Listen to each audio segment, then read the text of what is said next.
All right, in this video, we are going to figure out how to use and make a data log. So once you're at the website, it doesn't matter where you are on the website, you'll see a black bar underneath the big title bar up here, and it says create a new data log on the left-hand side. You're going to click that button, and that button will take you in and ask you to give you some information. It doesn't matter what you put in here. You can call it my data log. You can give it a fancy name if you want to. Do put in your name. That's important. And your teacher's name. But the email address is not important, so just you can skip that. Create my data log, that button at the bottom.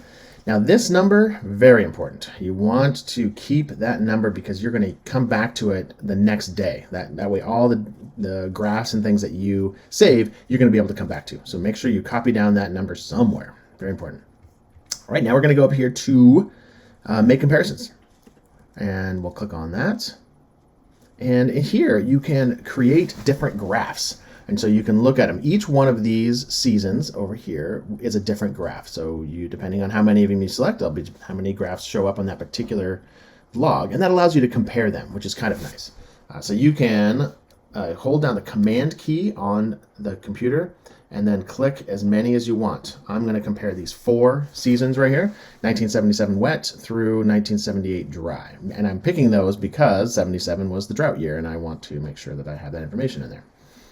I'm going to have all survived and died, and I'm going to have all male and female, and I'm going to only do adult. Fledgling are the babies, and I don't want that data to mix up with my other data. I just want the adults. That's what I want. You can do it. You can pick what you want. And then I want to look at the weight of the different birds and see if the weight tells me anything about why they might have died.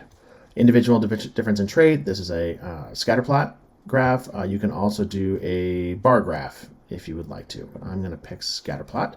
Now to create the graphs, you're going to click on the little blue link down here, and that will open up your graph.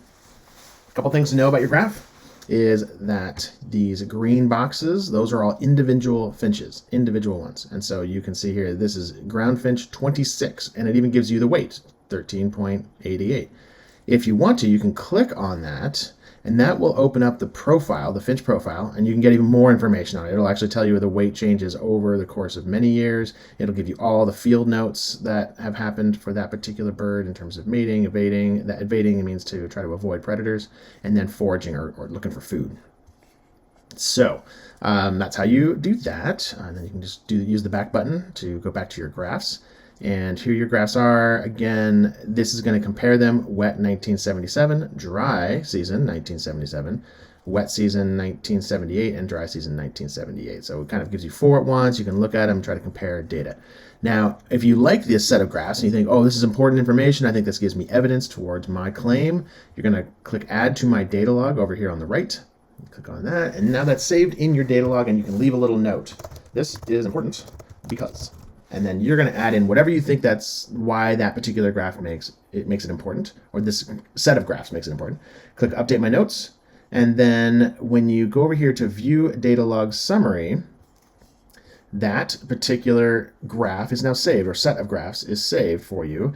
And your notes are also here. And this is why it's important. You might end up having 7 or 8 graph logs down here, and if you don't put notes in here, you won't know why this one was important compared to this one, and so make sure you leave yourself some notes. When you're ready to make another comparison, you're still logged in to data log name, my data log, right? That was yours. You can put your name in here instead of mine, and then you're going to click on make comparison again and pick a couple different years, right? Maybe you only want 2 graphs this time, and you want to see all the ones that died, adults, and you want to see the beak length of organisms that died. Click compare, and now you get your next set of data. You're going to click add, and then add your notes to it. Beak length is important because update my notes. Now when I go to view data log summary, you'll see there are 2 sets in here, and the difference is this is important because of this, and the beak length is important because of this. That is how you make and use the data log. Good luck.